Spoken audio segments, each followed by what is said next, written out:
July August বিপ্লবে জীবনের ঝুঁকি নিয়ে পেশাগত দায়িত্ব পালন করায় ইনকিলাবের ফটো সাংবাদিক এস এ মাসুম সহ ১৮ জন সংবাদকর্মীকে সম্মাননা দিয়েছে ইসলামী আন্দোলন বাংলাদেশ।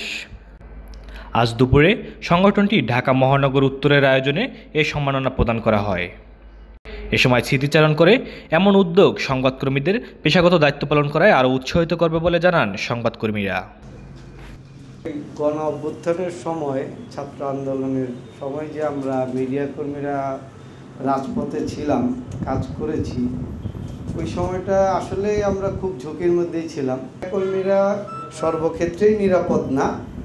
ওই দিনটা বোধহয় আমরা পানিটা পর্যন্ত খাওয়ার পরিস্থিতি ছিল না। চতুর্দিকে শুধু ফায়ারিং, গোলাগুলি, আমরা এখানে দৌড়াই ওইখানে দৌড়াই। এখন ওই যে মাসুদ ভাই একটা কথা বলে গেলেন যে দুই পক্ষেই মাইর খেতে হয়। আসলে ওই সময়টায় বিষয়টা এরকমই হয়েছে, দুই পক্ষেই আমাদেরকে অ্যাটাক করার মতো। যে আমাদের নিয়ে চিন্তা ভাবনা করার মতো লোকের সংখ্যা অনেকই কম, বলতে গেলে নাই হলেই চলে। তো সবাইকেই বলি সেফটি ফার্স্ট।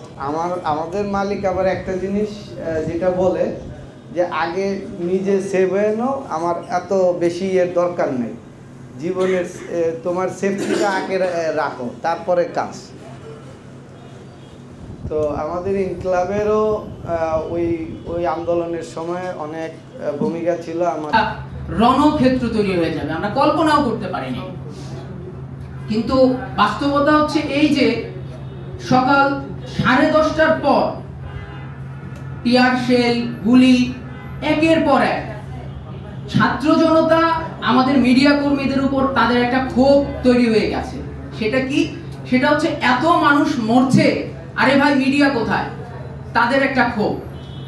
পুলিশের সাথে কাজ করব, পুলিশ কখনোই আমরা হচ্ছে ওই ঘটনার একটা রাত সাক্ষীর মতো, এরকম একটা ঘটনা। সাক্ষী কেউ অপরাধ করবে, কেউ মানুষ মারবে, সেখানে সাক্ষী তো থাকবে, তা হতে পারে না। তো পুলিশের সাথে থাকাও আমাদের জন্য নিরাপদ না। কারণ হচ্ছে সাংবাদিক মেহেদী ভাই পুলিশের সাথেই ছিল, পুলিশের সাথে থেকে তারপর তাকে শহীদ হতে হয়েছে। আমাদের কোনো নিরাপত্তা, জীবনের কোনো নিরাপত্তা ছিল না। তো সেই জায়গা থেকে আমরা যে পেশাগত দায়িত্ব পালন করব কার্ড ঝুলিয়ে, সেই পরিস্থিতিটাও ছিল না ভাই। আমরা আসলে আমাদের দায়িত্ব পালন করেছি। আশা করছি আপনাদের আজকে যে উদ্যোগটি, সেটি অত্যন্ত ভালো একটি উদ্যোগ। কেননা ছোট্ট পরিসর হলেও আমরা সাহস পাচ্ছি যে না, আমাদের সঙ্গে কেউ এসে দাঁড়িয়েছে বা সামনের দিনে কেউ দাঁড়াবে। সম্মাননা প্রধান অনুষ্ঠানে ইসলামী আন্দোলন বাংলাদেশের ঢাকা মহানগর উত্তরের সভাপতি প্রিন্সিপাল হাফেজ মাওলানা শেখ ফজলে বাড়ি মাসুদের সভাপতিত্বে প্রধান অতিথি হিসেবে উপস্থিত থেকে সম্মাননা প্রদান করেন ইসলামী আন্দোলন বাংলাদেশের মহাসচিব অধ্যক্ষ হাফেজ মাওলানা ইউনুস আহমেদ।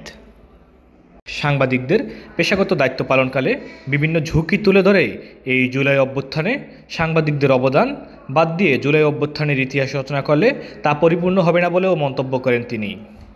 কিন্তু আমার সাংবাদিক বন্ধুগণ যে পেশায় নিয়োজিত, আসলে তাদের যে দিকটা ঝুঁকিপূর্ণ অবস্থায় কাটে, আমি একটা কথা বারবার চিন্তা করি, যখন কোনো ঝুঁকিপূর্ণ অবস্থা হয়, সংঘাতপূর্ণ পরিস্থিতি সৃষ্টি হয়, তখন আপনারা যে সংবাদ এবং চিত্র সংগ্রহ করেন, আপনাদের পরিবার পরিজন তারাও কিন্তু দেখে মিডিয়ায়। তারা টিভির সামনে বসে যখন দেখে যে আমার বাবা, আমার চাচা, আমার বড় ভাই এই ঝুঁকির মধ্যে আছে, তাদের অবস্থাটা কী হয়। বিশেষ করে জুলাই আগস্টের যে বিপ্লব বা গণ অভ্যুত্থান যাই বলি, এটা পূর্ণাঙ্গ ইতিহাস যদি রচনা করতে হয়, আর আমাদের দেশের সাংবাদিক বন্ধুগণদের যে ভূমিকা ছিল, এটিকে বাদ দিয়ে যদি এই বিপ্লবের বা গণ অভ্যুত্থানের ইতিহাস রচনা করতে হয়, ইতিহাসটা হবে অপূর্ণ, এটা পূর্ণতা পাবে না। জুলাই অভ্যুত্থানে অবদানসহ সাংবাদিকদের নানা কাজের স্বীকৃতিস্বরূপ বিভিন্ন সংগঠনের পাশাপাশি রাষ্ট্রীয়ভাবেও সম্মাননা জানানো উচিত বলে মনে করেন আয়োজকরা। আসলে রাষ্ট্রের পঞ্চম স্তম্ভ বলেন বা একটা গুরুত্বপূর্ণ স্তম্ভ হলো এই সাংবাদিকতা বা এই সংবাদ, এটা একটা গুরুত্বপূর্ণ বিষয়।